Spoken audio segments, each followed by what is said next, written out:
So it was the beginning of 2017. I've been seeing all of these Instagram accounts popping up with all kinds of crazy photography, mad buildings, airplanes, you name it, they did it. And I thought to myself, you know what? Imagine I could make something similar. But the only issue was I had never done any photography before. Any photos I had taken up until this point were just kind of normal or blurry as hell. So it's safe to say that I was not particularly gifted in this area by any means. But I wanted a challenge. So I did what any smart individual would do. I spent some cash. I went on Amazon, found a decent camera, and QuickTime made a purchase, and the camera arrived to my house. And what happened for the following 2 months was just insane. It wasn't exactly new to me, but it completely changed the way I thought about the process of acquiring new skills faster. I wanted to make this purchase worth it, and unintentionally somehow it became a project. So something like this should be nice. I had this sudden surge of motivation and energy to watch endless amounts of online tutorials. I was scouring through YouTube on videos on how to edit photos in Lightroom, things about shutter speed and composition and aperture that I just didn't think I could understand before. I was processing information at a rate I thought was impossible, at least for me, and my photography skills were increasing exponentially. I mean, let's just take a look at this photo as an example. I took it on the 27th of April 2017, which was the same day that my camera had arrived to my home. And at first glance, this photo is very purple, okay? But it wasn't really that purple on the day. There's no real composition in the photo, there's no intentionality, and also some bits of that photo were a bit blurry. I mean, I don't really know how to work the shutter speed, so it is what it is. I think this photo is probably mediocre at best. But then we move on to this next photo. We fast forward 2 months to the 13th of April 2017, and just look at this piece of art. You can see that everything is really well lit, things are very symmetrical, and it's just pleasant to look at, if I have to say so myself. If you ask me, the difference between those two photos is just stark. And actually, if we move forward a couple of more months, then I was able to take photos like this and like this. And that is just crazy. Like, had anyone told me that I'd be able to take photos like this in just 6 months, I don't think I'd believe that, to be honest. With my kind of average creativity, I mean, my creativity is a bit better now, but the way it was back then, yeah. And so, the natural question that you might have after having heard all of this is, what is it that allows people to move through this kind of compact and exponential increase in skill sets, especially in the first phase of learning a new skill? That is the question that we're going to try and address in this video today. I think this type of what I'm going to call boosted learning, something that I've experienced a couple of times actually. The photography bit is just one example, but another example is when I was learning to animate for one of my videos on YouTube. And you can see on that video I had all of these documents flying around, I had this kind of 3D shape of a paper moving in, and this is stuff that I didn't really know how to do before that specific video. And then an unrelated example was when I got into medical school, and suddenly I had to learn all of these clinical skills, the cardiovascular exam, history taking, and all of these in a very short period of time. And what I realized was the times when I would experience this type of boosted learning wasn't when I was just learning for the sake of learning. You know how sometimes you say to yourself, oh, you know, I've been interested in learning Italian for a while, or I've always wanted to code. So you decide to do that, and you take your laptop, you sit down on your bed, just trying to learn all of this stuff passively, as if you're watching some Netflix TV show or some YouTube videos, and eventually giving up 45 minutes later. The key difference between that and when I had the boosted learning is that at those times I always had a project I was working on that directly applied the things I was learning here onto that project. I had a goal, and usually it'd be trying to make something, making a video for YouTube, or making some photos for not making photos, but taking some photos for Instagram, or trying to prepare myself for going on clinical placements on the wards at the hospital, when it comes to those clinical skills examples. There was always a purpose, and that's the key difference. It wasn't just aimless attempts of learning.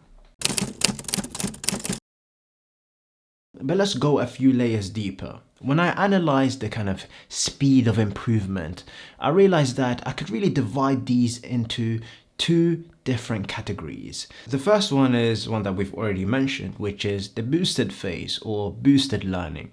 And this is when you kind of see an exponential improvement in that skill you're trying to learn. And then the phase that kind of comes after that, because you can't maintain a boosted phase forever, is what I'm going to call the progressive phase. And this is when you see kind of consistent small improvements in your skills over a longer period of time.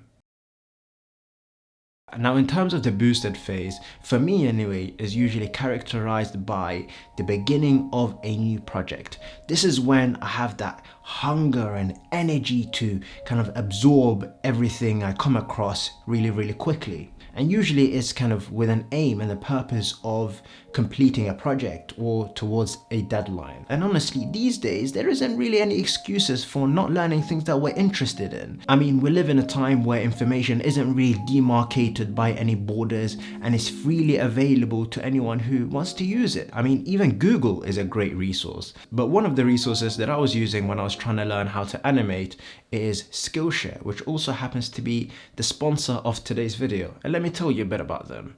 It's essentially this online community with thousands of classes in loads and loads of different categories.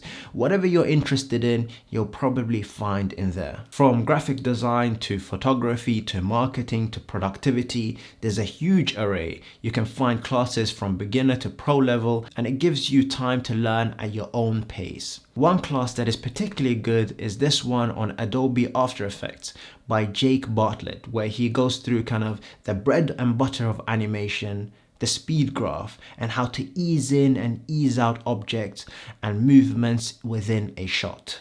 And this is something I use all the time when I make my videos.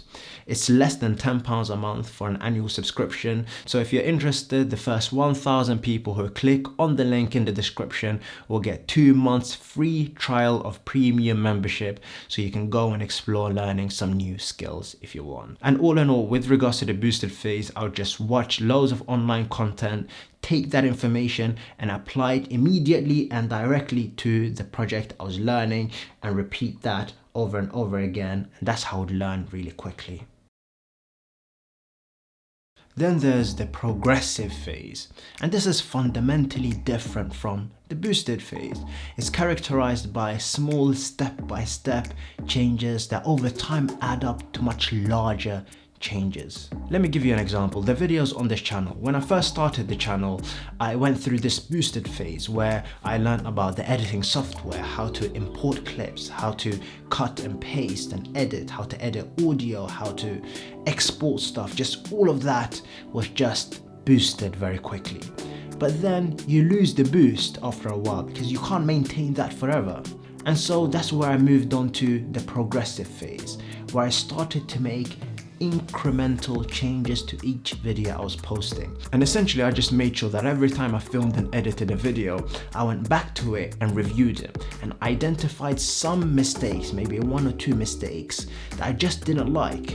And then for the next one, I made sure that I always rectified them and didn't make the same mistake twice. In addition to that, with every video I made sure that I learned 1 or 2 editing skills that I applied to that video, which meant that over a long period of time, I've made now over 100 videos, I've essentially learned 100 to 200 new skills when it comes to editing progressively. And honestly, it doesn't mean that you'll have the boosted phase once and then you go into the progressive phase and that's it forever. Actually, you'll experience little bits of boosts every time you kind of decide to change things up, you decide to change the style of the videos you make. So at times when I started to make vlogs. Then I had to learn about transitions and all of those, and I experienced a little boost. When I learned about animations, I experienced a little boost. When I started to learn about how to make thumbnails and this and this and that, then I experienced small boosts in between this kind of progressive learning.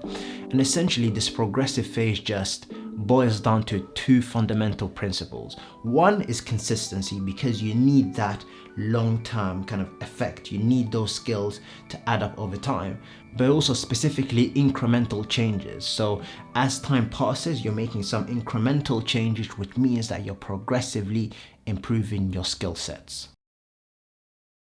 Now let's move on to some tactics that you can use to further speed up your learning.